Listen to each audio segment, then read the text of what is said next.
Selanjutnya, yang terakhir kita masuk contoh kasus regresi ya teman-teman. Di sini masih soalnya sama ya. Jadi ingin diketahui hubungan antara pengeluaran iklan ya X yang mempengaruhi profit penjualan. Nah, di sini sudah dijelaskan antara pengeluaran iklan ya X ya yang mempengaruhi. Nah, berarti si X ini yang mempengaruhi Y ya atau Y dipengaruhi oleh X seperti itu. Ya. Di sini sama datanya ya, kita pakai contoh yang sebelumnya. Jadi nggak usah nulis lagi. Masih bisa digunakan yang ini. Kita di sini untuk ingin menentukan persamaan regresi ya, kemudian interpretasi parameter regresi dan yang terakhir koefisien, determinasi dan maknanya. Ya, langsung kita mulai saja ya, input data ke Excel sudah. Nah, kemudian seperti biasa ya ke data analysis ya. Teman-teman udah makin familiar ya dengan data analysis ini karena memang ini bermanfaat sekali gitu. Kita pilih regression. Kalau tadi korelasi, sekarang regresi ya. Klik OK dan akan muncul seperti ini. Input Y range ya. Di sini input range-nya saya kosongin dulu ya biar sama. Nah, input kita Y itu masukin peubah Y-nya ya. Peubah tak bebasnya atau peubah terikatnya ya. Pilih dari namanya, select sampai ke bawah. Kemudian X-nya itu yang ini ya.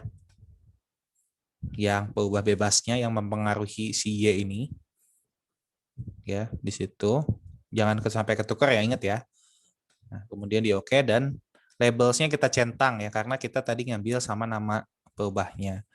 Confidence levelnya defaultnya adalah 95%. Jadi kalau misalkan di soal nggak disebutin confidence level berapa ya nggak usah diganti ya, ini sudah defaultnya. Nah, dan output range di sini output range-nya saya mau naruh di mana ya? Saya mau naruh di sini aja deh. Di B27 ya. Oke, B27. Ini nggak usah dicentang, nggak apa-apa. Oke, langsung. Nah, dapatlah tampilan sebagai berikut teman-teman nih di bawah sini ya. Nah, di sini ada summary outputnya ya, ada R-square-nya di sini. Nah, sebelum kita bicara R-square, kita ke persamaan regresi dulu ya. Jadi di awal itu diminta persamaan regresinya dulu. Jadi lihat di tabel yang ini teman-teman, yang nomor 3 ini yang ke bawah, yang paling bawah ya.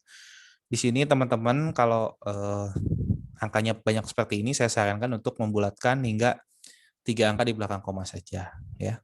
Biar seragam semua ya. Nah, di sini dapatlah output yang sudah seperti di PPT sama ya. Jadi saya bisa zoom yang ini saja. Ini udah sama. Jadi dari sini didapatkanlah persamaan regresinya, yaitu sebagaimana kita tahu tadi kan Y duga atau Y topi ini sama dengan alfa ditambah beta X ya. Nah, di sini yang jadi alfa itu yang intercept ini ya, alfa, dan beta itu yang di depan X ya. Yang ini ya 0,841. Nah, jadi kalau dituliskan alfanya ganti sama 2,261 dan betanya ganti sama 0,841. Jadi persamaan regresinya seperti ini. Ya, topi sama dengan 2,261 tambah 0,841X. Ya. Ingat harus ada X-nya ya.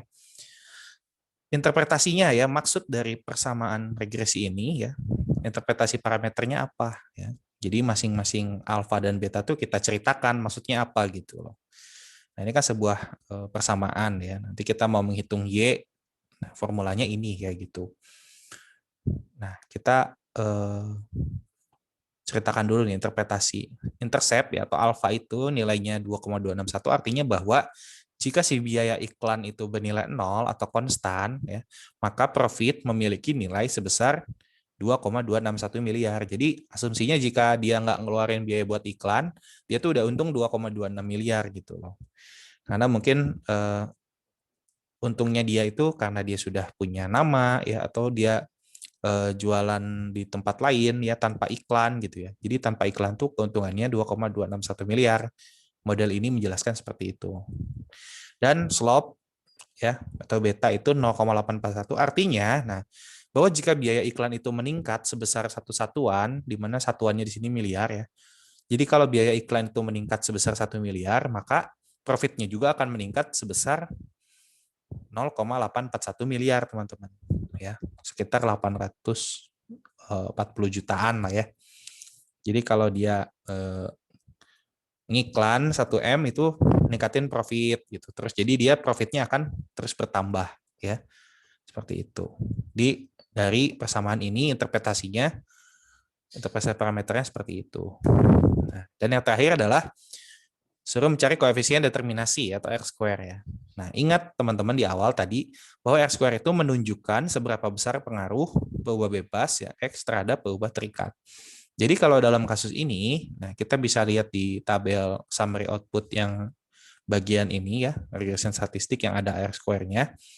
R-square-nya itu bernilai 0,789, teman-teman. Nah, jadi artinya 78,9%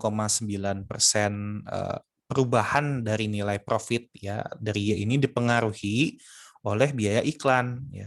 Sedangkan sisanya ya atau 21,1 dipengaruhi oleh faktor lainnya. Nah, lantas pasti kalian bertanya, ini sisanya ini dari mana ya? 21 ini dari mana? Dari 100% ya, total itu 100% dikurangi R square ya. Itu sisanya. Jadi maksudnya itu sebanyak 78,9% itu kalau kita mau menentukan nilai profit itu udah diceritakan oleh biaya iklan gitu. Jadi kita dengan menghitung biaya iklan saja kita sudah bisa memprediksi sebesar 78,9% perubahan nilai profit ya. Jadi maksudnya ada sisanya ini dipengaruhi oleh faktor lainnya yang tidak terlibat di model ini ya, bisa jadi pelanggan tetap ya atau misalkan yang ngeborong dan lainnya gitu. Nah, jadi di sini kita terbatas hanya menceritakan si X-nya yang hanya biaya iklan saja. Atau kalau misalkan bisa dibalik nih bahasanya ya, ini hanya dibalikan saja bahasanya. Jadi boleh pilih salah satu yang menurut kalian lebih enak untuk dipahami ya. Di sini bisa juga kita artikan ya karena ini Y dipengaruhi X, maka ini kita balik saja ya biar siapa tahu kalian bingung dengan kata-kata ini bisa menginterpretasikannya seperti ini. Jadi perubahan biaya iklan X mempengaruhi perubahan nilai profit Y ya sebesar 78,9%, sedangkan sisanya nah ini sama ya, dipengaruhi oleh faktor lainnya. Seperti itu, teman-teman. Ya, sekian dari praktikum kali ini. Terima kasih. Kalau ada yang mau ditanyakan, boleh langsung di grup saja ya. Sebelum nanti UAS, silakan ditanyakan yang memang kalian belum pahami. Atau kalau mau coba di previous videonya, lebih baik ya.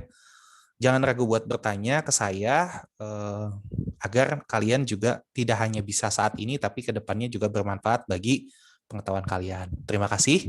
Assalamualaikum warahmatullahi wabarakatuh.